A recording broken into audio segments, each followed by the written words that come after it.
Hello and welcome to Round 1 coverage from the 2018 Jonesboro Open presented by Prodiscus. This is the third stop on the Disc Golf Pro Tour, and we are coming to you from the Disc Side of Heaven course here in Jonesboro, Arkansas. BigSexy commentary, Nate Sexton and Jeremy Koling. And we have a beautiful course. The weather for the day was actually projected to be very rainy. Spoiler alert, we do not get any rain, so very exciting. The rest of the weather for the remainder of the week, not so nice. Well, remains to be seen, but it's looking dicey.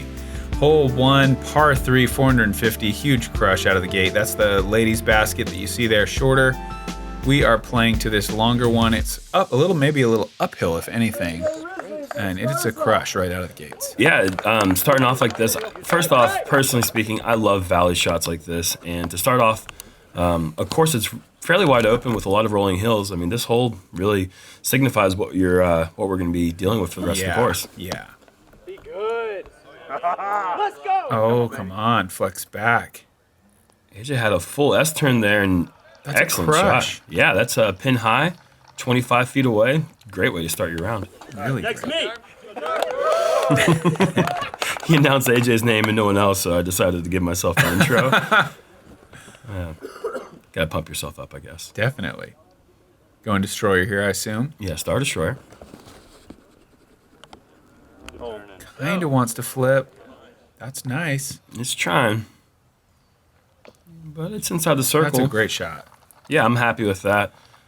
This hole has changed in the slightest way. Last year, it was an elevated basket. This year, not so much. I like that change because, at 450, it's already a really good get. You don't really need the added difficulty of the elevated basket. That's better suited for a shorter hole, I think. I agree. And here we have Austin Hannum from Oklahoma. This is a player you will hear about in the coming years. Very talented player. Tons of distance, forehand and backhand. Great putter. Nice. Very smooth player. Makes the game look easy. And this is local Kellan McCann from Jonesboro. And this guy just maybe a little excited on his first shot, but I'm telling you what, this guy's got a lot of game. Former baseball player. He's only 21 years old. Oh, wow. And he's been sponsored by Latitude this is his second season, I believe. But he's got a very smooth flick and a lot of power and really aggressive but very confident putting style that you'll see. Nice. And he's got a decent thrower game if he ever needs it. Yeah, the thrower game was on point in the first shot. Big time, too, to start it off. Yeah, that feels good. I didn't birdie this hole the previous year, and it's just a great way to start your round. Definitely. This course starts out very difficult. I was making the bold prediction that no player would be 3 down through 3 holes, but tons of people did it. Well, not tons, but I know that Eagle and Garrett. Mm-hmm. Oh, man, just a little off. But it's a great, to be a little bit under on those first 3, you're doing something special because these holes are not messing around. And there you see Kellan step up and putt approach there. Working well there to save his par on the first hole. And unfortunately, Austin and AJ were unable to convert on their birdies, but really that's kind of a bummer. Considering those drives were so nice. I mean, really anything inside the circle in hole 1 is a great bonus. Yeah. Hole 2, par 4, 820 feet down into the valley and then back uphill. Effectively one of the longer par 4s we ever play, I think. I think, it plays longer than the listed distance because the second shot is so uphill with such a low ceiling. I wouldn't be surprised if it plays close to 1,000 feet. Yeah, just the way that this hole pinches right here off the gap. I'm trying to avoid that by going Anheuser, but overcooked this one way too much. And good luck keeping up with that camera guy. All right, there it is. He does. Catch cam catches it. Wow, yeah, that's not where you want to be. A lot of thorns here. This rough looks innocent enough on camera, but it's all thorns. Yeah, not so much. But yeah, when you have this tight gap here, you don't really get to go for that big tee shot. That even though you're going downhill, that would take off so much distance if you could actually just rip this tee shot. Yeah. And then maybe make that approach seem like it's not so far. But I agree with the way that 820 turns into feeling 1,000 feet so quick. But I really like the hole. I mean, I like to see a par 4. There's a few par 4s on this course that I feel are designed to the elite men's pro player, which is cool because a lot of the places we go, the par 4s are maybe playing at that blue level or whatever you want to call it, where it's going to be a shot and then just a jump. Yeah, Kellan. And that's what you want to see right there. Kellan has sliced the gap right down the middle. Oh, and nice. finish off to the left side, which is a little bit more preferable, I believe. So he'll have a good look at the basket for his second shot. And I dare say the basket is unreachable from that position, but especially not with that angle. But he should be okay from there. And where Austin and I were actually in a very similar spot. Only real option was to throw a flick roller. And this grass is not flick roller friendly. Yeah, but keep in mind that basket that it looked like that was heading towards, not the basket we're looking for today. And that's the only hole that we had was right up there. And you'll see that it doesn't, well, you can't see that much, but it doesn't roll much. Once it hits the ground, it pretty much is done. And a huge drive here. Opportunity. Get up on the green. And this is turning, and it's landing flat, and that is inside the circle. That's a huge second shot. That's great. Pretty wide open position here. And going with a Recon mortar here. Nice. I was a little surprised at how far away I still was after that shot because I didn't see that it didn't roll in the grass. I had putters in my hand. I thought that I might be able to jump putt, but it was still 230 feet, 240 feet maybe. Yeah, you still had to put some energy into that for sure. And Austin almost rings it up with his Z drone that he likes to throw so much. Nice.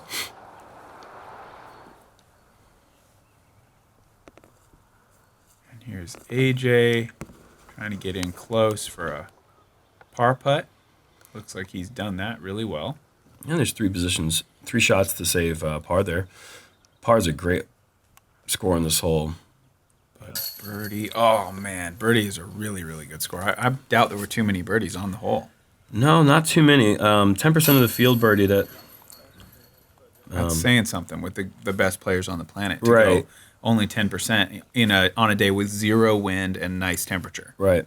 Yeah, average 4.18. So average over par. That usually is a pretty good indicator of a pretty tough par 4, especially when you have the Pro Tour, the National Tour, or majors. Yeah. Gives you a pretty good indication of how difficult it is. I agree. It's nice to have par 4s that really challenge the open field but are fair. 2 great shots, going to get you in the circle, give you an opportunity for birdie, but a lot of times we lose sight of the fact that disc golf is sometimes a sprint to the finish with a lot of birdies instead of a mixture of some harder birdies thrown in there. Sure. And it's also nice just being on a property that it isn't so much out of bounds. It's just big, roomy distance. That's fun. Hole 3, par 3, 435. Again, maybe slightly uphill. I feel like it plays longer than the listed distance again, or maybe I'm just getting older. I don't know. Well, you are getting older. That's unquestionable, I suppose. But it's a pretty long 435. I agree. It's besides this tree here that you have right off the tee box, there's nothing in the way, and wide open. And the only thing that tree does is stop you from throwing the maybe more boring hyzer. That's a great shot right there. Yeah. The thing, you do have OB in the circle on the left side that kind of scares you, I feel like, on this hole. You really do need to throw that flex. If you just try to go straight at it and don't flip it enough, it gets OB pretty quick. And AJ just didn't get this one turned over. This is making me worry.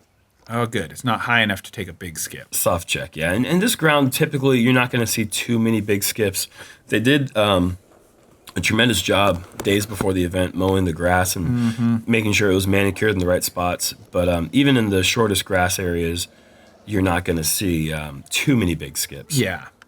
And there's Austin throwing his drive over there. He was a little disappointed, but I told him, it's all right, man. Yeah, it really is. It's all right. It's going to be fine. Yeah. This is looking a little bit low, but he's going to have an opportunity there from probably 40 feet. Yeah, just outside the circle. And one of the good things about throwing it this far away from the basket is that you set up highlight putts. I guess it's going to be okay. Holy cow, what a shot. Probably 70 feet away, dead center. Great birdie.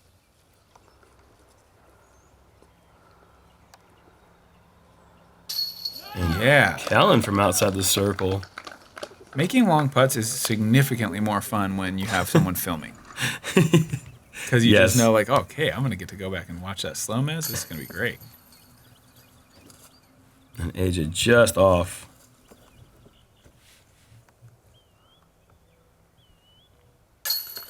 Nice.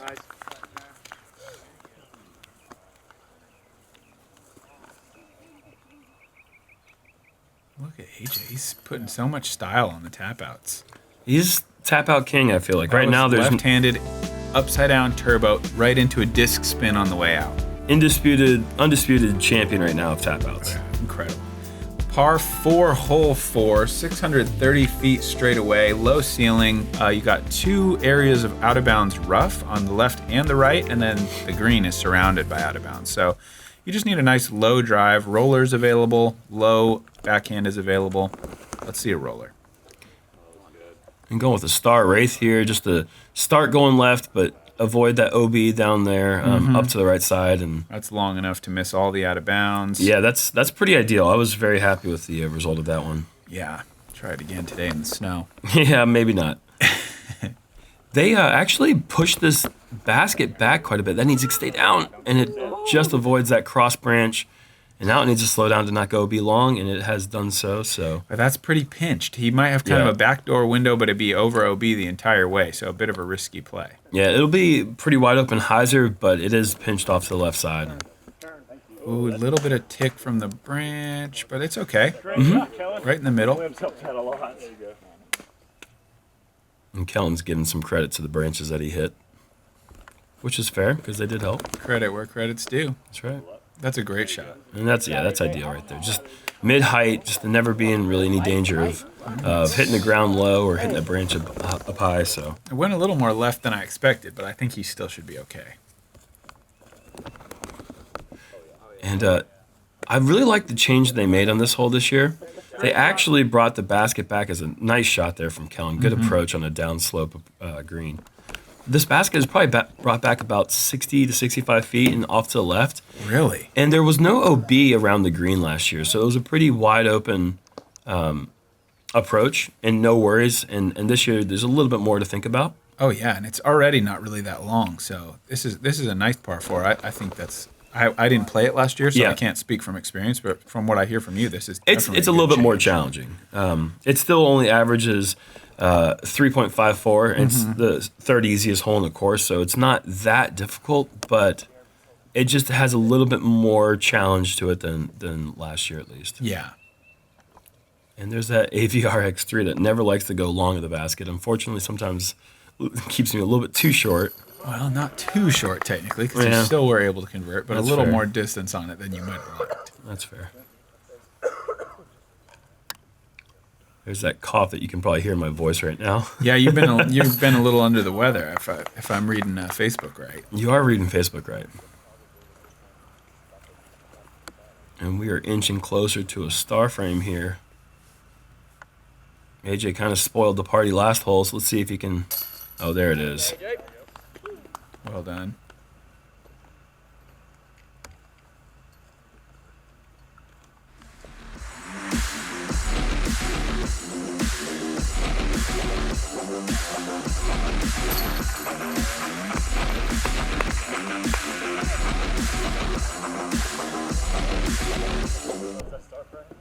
Those beautiful new swirly McPros, and these things are sweet. Yeah, I gotta get some of those. Hole 5, par 3, 495. This is really the most risk-reward play you can make on this course. If you're going to go over this little strip of OB and try to go for the deuce on this gettable but very, very tricky par 3, it's a hero's birdie. I was going back and forth whether I was going to go for it or not. I ended up going for it, threw a bad shot, and then a great kick down. Perfect layup. Yep. So, I mean, I was actually laying up. Yeah. Definitely just laying up. And this looks like a layup, but it is actually possible for a super power thrower to go for the green around the outside. But that was probably a little more height than if he was trying to go for it, he would have gone a little bit lower. Oh, yeah, super power player. I'd just say power player.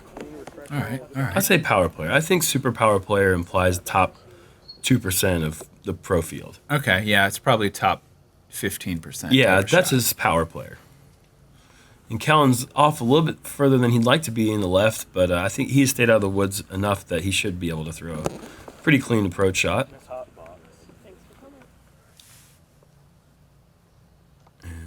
There's another good layup shot there. Yeah, that's ideal. That's at that distance where you can kind of run that half shot at it. Mm-hmm, for sure.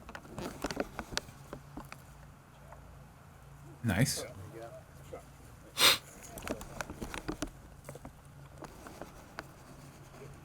Wide hyzer. Take the trees out of play. Very Almost spiked close. it in. Very close to going in.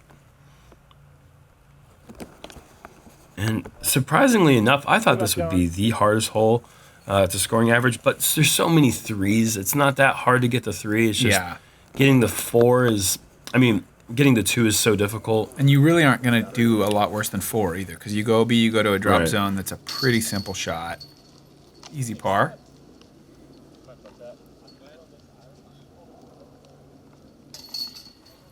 Everybody looking good to take these pars after some intentional layups, some unintentional layups, and a bunch of putters, but a bunch of putters across the OB. Well, 495 downhill, I feel like, I don't know, it's begging to be good. It's so hard to lay up. It's a really tricky thing to do, but it's the smartest thing to go for, I think. Yeah. Hole 6, par 3, a beautiful little island hole here, right across the lake. You got the nice fence around the pin this year. It can be tough if it gets windy though, because it is a downhill tee shot. I found that if you don't keep it low, the wind can kind of get a hold of it and blow you right out of the green. And coming back this year, after playing Jonesboro last year for the first time, it's so nice to see all the things that they've done to make this course better. And this just slows down enough at the last second. A little bit nerve-wracking, 75% of the way through that flight. Yeah, totally. You don't want it to hang out there. But seeing like the man-made fence over here on this hole, it's just really nice to see all the work they've done to make this place a disc golf destination. Yeah, and that it is. This is a special course. If you get the chance to play it, I definitely would. I don't know how well they're able to keep it mowed throughout the rest of the year. It would probably be pretty tough in long grass, but if you can get there anytime near the Jonesboro Open when it's in tip-top shape like this, ooh, man.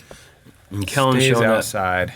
that powerful forehand just a little too wide with that stable disc. And he'll go to a drop zone on the short side of the lake. And whoa, oh good, it's very overstable at least. That did not look good out of the hand, but it is actually great. I should not have questioned AJ's play. No, you should not have. I figured it'd be a straighter shot. But nope, not the play. Here is the layup from the drop zone. Another little branch kick, but I don't think it did much to the shot. And from, I don't know, what would you say? That's 18? Yeah, sure. Oh, man. 22. I'm going to save myself a little bit. It's 20. No, it's 19 feet. Dang it. You moron. That's what I'm saying to myself right now. It's fair. Saves the bogey.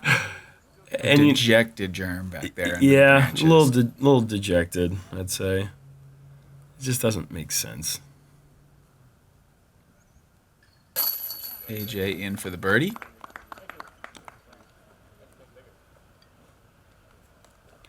AJ's so fun to play with. You never know what you're going to get with that guy, man. He is such a kook in the best possible way. Yeah. He's just so fun. The way that he taps out, the way he just walks around the course, does his little dances, and it's always so much fun playing with that guy. Hole 7, par 4, 615 feet. This one's got a pretty well-guarded green. You can play for a big distance on the right of the tree that the drone's passing, or you can play a bit more of a hyzer if you have a good forehand in.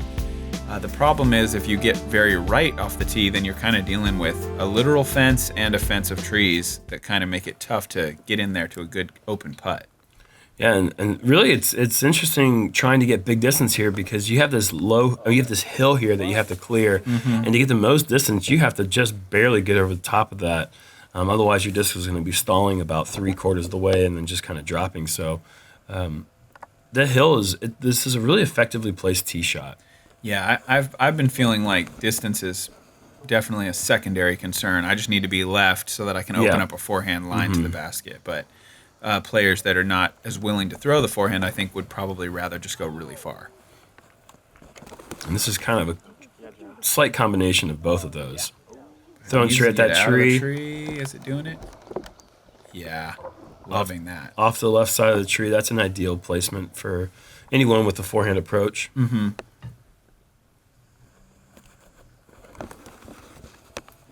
Here's a big distance shot, but this might be messing with the tree also. Yeah, it's going to be landing right by the tree, but it's still off to the left enough that he should be able to forehand an approach. Yeah, definitely. So this could be a big spike hyzer, perhaps, from AJ. He's trying to just not play really spike Plinko, hyzer. I think. Yeah, just hit the trees, huh? Yeah, I can't quite tell what he was trying to do there. And I didn't know that he stayed up in the tree. Look at that. Wow, just balancing. But he's probably going to have that fence kind of in his swing now. No 2-meter rule, so no worries there for AJ's approach. No extra strokes will be taken there, at least. That drops right on the edge of the circle after making contact with the tree. I'm going to keep this shot nice and wide, more like that. Stay away from the trees. Well, that's a little deep. Just a little bit deep, but he's still 24 feet, 25 feet away. Yeah, not bad at all. And that low shot's nice because it'll skip in, and you don't have to worry about the width of these branches here. Mm-hmm. You're looking for a 2. Yeah, I figured it was a good opportunity to kind of throw a stall hyzer that could just drop into it. Sure. Here's AJ. Just outside the circle, I would think. Oh, man. Maybe even a little more than just outside. Tough line, obviously. And Kellan, with his quick putting style, just steps up, looks at it, lets it fly. Wow, yeah. Good stroke there. And a nice little gallery there. You can see, it's always nice having a local favorite on the card. And Man, just off the right side, kind of sloshes out. Austin's kind of had a couple splash outs already this far, so hopefully you can clean that up. There's a nice putt. Happy to see that fall after the blunder in hole 6. Absolutely. And AJ to save his par here. And this was actually the second easiest hole, so good thing that stayed in there. I don't think AJ would have been very pleased with anything worse than a par. Yeah, at only 615 feet and with 0 OB, it's hard to really mess it up. Yeah. Hole 8, par 3, 324. This is an elevated basket, and it's tucked right behind this big island of rough, and it is not easy. If you go in there, you may not be getting out in one shot. You have to throw a turnover mid-range or a big forehand. Just try to get as close as possible because it's kind of nerve-wracking putting at an elevated basket when the green is so sloped. I agree. And, it's interesting as I... Just crushing a shot just, there.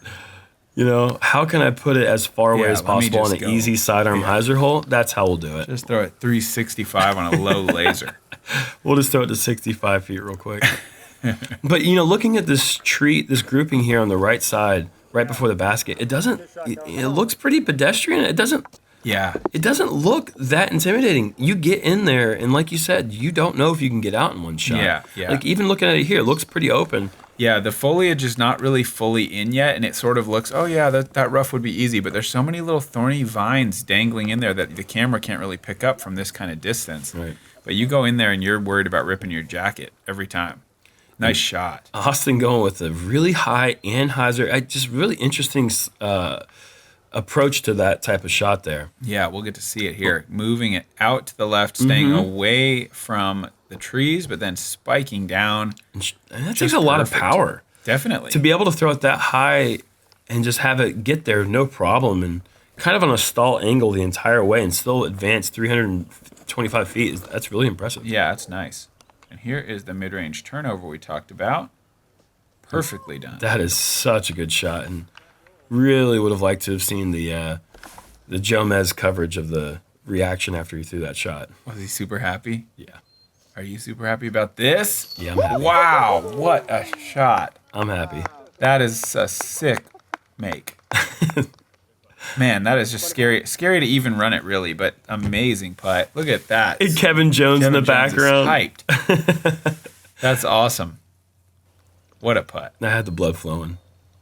And gosh, I thought Kellan made that. And it's not going anywhere. Good.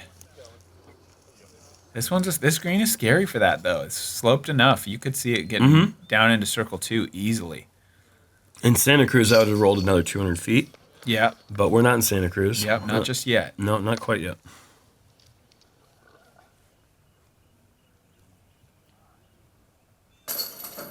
And AJ with a quality backhand turnover birdie. That is such a impressive technical shot. Mm-hmm. I mean, you turn it over too much, and you're in that stuff we're talking about. Yeah. Probably not getting out in one. Certainly not making birdie. And there's AJ reliving the moment. Hole 9 is a very difficult par 4. You got to come out of a gap initially, and then there's this one tree on the right that makes the shot difficult.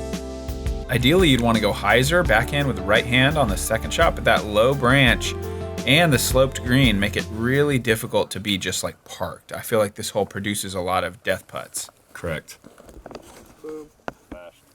Big backhand off the tee.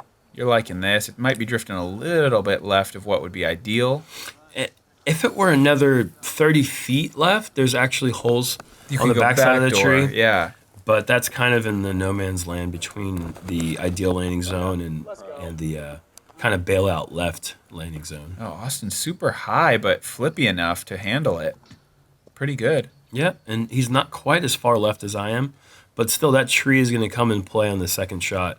That big tree at the top of the hill that kind of makes you choose which side you want to land on. Forces you to play more like a big spike hyzer and crash trees. You can't play the gentle skipper that you might have otherwise wanted to do. And that's the ideal landing zone. I feel like AJ's throwing a really nice slight anhyzer that just held and drifted and landed right in the middle of the fairway.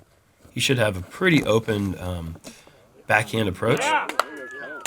And all 4 shots here, not hitting a single thing besides earth. That's nice. That's saying a lot right there. This is a pretty difficult tee shot. It's definitely pretty pinch in off the tee.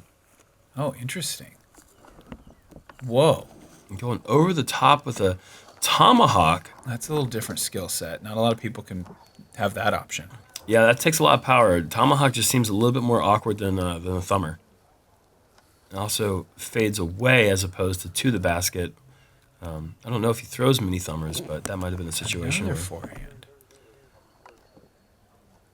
And that is in the area that's shopping. Yeah. But there's that downhill death putt that you're talking about. You can't quite see how sloped the green is from that particular angle, but it just drops off straight behind the basket from there. Yeah, it's probably in the top 3 or 4 scariest greens on this course. Mm-hmm. And AJ with a good kick there. I mean, who knows how long that would have gone. Yeah. But there is actually a pond down there. It'd be hard to reach, but I could imagine it. Oh, another over-the-top play. We got a couple big-time crushers here. And trying to just throw the stall thumber and... Whoa. And whoa. That was... Okay, so I thought I might have aired it. It did roll down there. That's bad. It's hard to imagine how it rolled down there because there's no way to get out of that. What do you got here? I'll be honest, this took me every bit of a minute to figure out how I was going to try to do something that only worked out to about 40 feet. Wow, man. And I mean, and I was only about 50 feet. Yeah. I'm only about 50 feet away from that line. Just no holes. Not a single shot that looked open. This should sit pretty nicely. There we go. And that'll be a par for Austin. This is my par save from about 38. Oh, no. And that's going to be a bogey, that's a tough one to swallow after a tee shot that felt really ideal. Man, the air balls are striking. You can see that slopey green. I mean, he was chain height. Now he's outside the circle. He does putt hard, but still. Big time save. Great save there.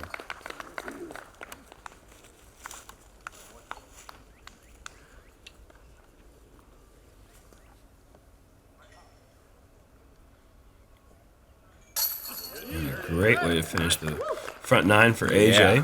You see the fist bump. Oh, there's got to be a song playing in his head at all times. The way he moves is just very... That seems likely. Jovial, like there's some sort of awesome soundtrack going on. I want to know what it is. Comment what song you think AJ is listening to right now in the comments. Got all 3 of you guys here at 4 down through the front 9, and then Kellan at -2. Nobody really playing bad. Yeah. But a lot of room now to move on the back. Sure. A lot of different ways to get at that score on the front 9, but the back 9 is I mean, this course is similar but so different at the same time, and that's what makes it so interesting. So, Yeah, tune in for the back nine. We're going to see some huge crushes, hopefully some more huge putts. We will catch you guys there.